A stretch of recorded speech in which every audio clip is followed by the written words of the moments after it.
Alors, bonjour à toutes. Donc aujourd'hui, je reviens pour une chronique vidéo. Et aujourd'hui, je vais parler d'une romance détente, une romance que j'ai beaucoup aimée. Une romance qui est éditée chez les éditions Addictives. Et c'est une romance de Lena Jung. C'est Mon coloc, mes désirs et moi. Voilà, donc tout d'abord, je remercie Carole et les éditions Addictives pour ce super service presse qui m'a fait passer un très très bon moment. Et je vais vous lire le résumé, après on va en discuter un petit peu. Alors, craquer pour son colloque, désastre assuré. Si vous m'aviez dit il y a quelques mois que j'allais intégrer l'école de mes rêves, dans la ville de mes rêves, où habite justement ma meilleure amie, je ne vous aurais pas cru. Et pourtant, je suis bien là, à l'orée de ma vie, prête à affronter mon destin. Alors, quand j'ai trouvé la parfaite annonce du plus parfait des appartes, je n'ai pas hésité une seconde. Et quand la colloque prévue s'est transformée en un séduisant mâle du nom d'Andrea, je me suis dit que ça ne changerait rien. Suis-je trop naïve? Andrea, capitaine de navire le jour, qui hante mes plus beaux rêves la nuit. Réussirai-je à me faire une place dans sa vie? Voilà. Alors, tout d'abord, j'ai beaucoup aimé parce que cette romance se situe dans un lieu que je connaissais peu. C'est à Hambourg, en Allemagne. Donc c'est vrai qu'il y a peu de romances. Enfin, moi j'en ai lu peu qui se passent en Allemagne, donc j'ai trouvé ça vraiment très très chouette. Et voilà, c'est une romance pleine de charme. Alors on a tout d'abord Loretta. Loretta, c'est notre petite jeune auvergnate française qui débarque à Hambourg pour tenter sa chance dans une grande école de photographie. Et puis on retrouvait aussi sa meilleure amie Mike et son père, puisqu'elle a des parents divorcés. Et donc elle débarque dans cette grande ville, elle retrouve sa meilleure amie, tout se passe pour le mieux, elle est prise dans cette école de photographie. Le hic, c'est que voilà, il y a la nouvelle belle maman qui vit chez son père, et il semblerait que la maison soit beaucoup trop petite pour elle-même. Parce que voilà, belle maman un peu particulière, pas une belle entente. Donc seule solution pour notre jeune photographe, chercher une colocation. Donc elle tombe sur une superbe annonce, un appart de rêve dans un quartier imprononçable. Alors je vais tenter la Speichertatz.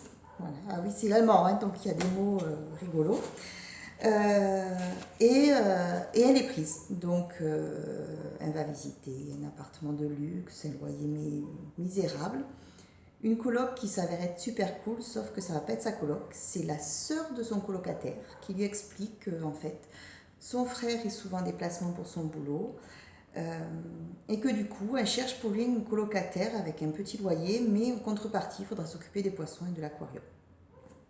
Puisqu'apparemment, son frère est passionné par ça. Donc, elle s'installe, tout se passe pour le mieux, le top. Et puis arrive le colocataire, Andreas. Alors, Andreas, c'est la perfection. C'est un capitaine de navire, ce qu'elle ne savait pas, et elle se retrouve devant un homme sexy, en uniforme, le top. Donc bon, forcément au début rien ne change. Ils commencent à devenir amis, une jolie petite amitié, et puis évidemment, ce qui doit se passer se passe, elle tombe amoureuse. Mais c'est là que les choses se compliquent. Donc après, voilà, ce roman est basé forcément sur cette romance. Et après, l'auteur, en fait, va intégrer des petits ingrédients au fur et à mesure. Un peu de mystère avec un objet retrouvé assez mystérieux. Un ami avec une relation un peu ambiguë qui arrive ici. Et on part voilà, dans une romance que j'ai trouvée super agréable, qui est amusante, qui est agaçante parce que vous allez voir pas Andrea, mais Loretta, j'ai eu envie de la tarter, mais de nombreuses fois. Et une romance en fait faite de doutes parce que Loretta en fait est quelqu'un qui doute énormément, qui ne semble pas sûre d'elle, et du coup voilà, il y a des non-dits, il y a des cachotteries, des petites choses sans importance qui les unes aux autres, accolées aux autres en fait, vont faire un peu tout partir en catastrophe. Mais voilà, c'est agréable, c'est fluide, c'est tendre, c'est agaçant, il y a un petit peu de mystère. Donc tout plein de petits ingrédients qui font que ce livre il se dévore.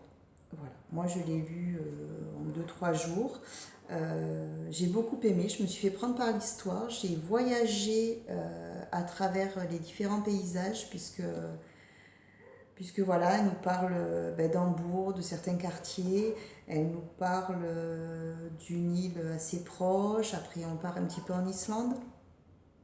Donc des descriptions qui sont pas trop longues parce que vous savez à quel point je n'aime pas les longues descriptions. Donc des descriptions par contre qui donnent envie parce que voilà, forcément, je suis partie sur mon petit ordinateur faire une petite visite virtuelle de ces lieux magnifiques. Donc c'est vraiment voilà, un voyage géographique, c'est un voyage tendre avec une belle romance. C'est un voyage un peu historique puisqu'on part après dans des histoires de famille, dans des retrouvailles. Donc il y a plein de choses qui font que ce roman est top. Euh, donc voilà, je vous le conseille très fortement.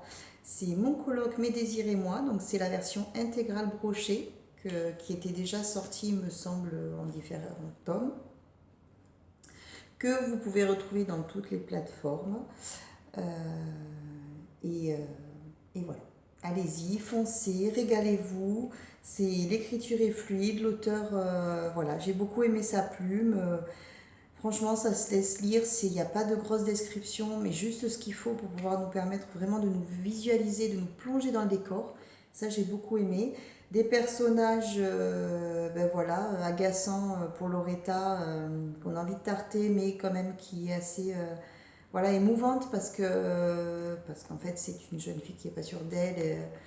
Après, vous avez Andrea qui est beau, qui est attentionné, qui est tendre, qui est marrant, enfin voilà, qui est plein de belles choses. Et puis vous avez la copine rigolote, le copain un peu farouche, donc plein de jolis personnages, dont deux personnages que j'aimerais peut-être retrouver dans une autre histoire, pourquoi pas. C'est Julia et Romain, petit clin d'œil à l'auteur. Donc voilà, une belle romance. Je vous pourrai retrouver dans la journée ma chronique écrite, qui sera peut-être un peu plus détaillée et un peu plus simple. Et puis voilà, je vous souhaite une bonne journée, plein de gros bisous et à bientôt pour une nouvelle chronique vidéo.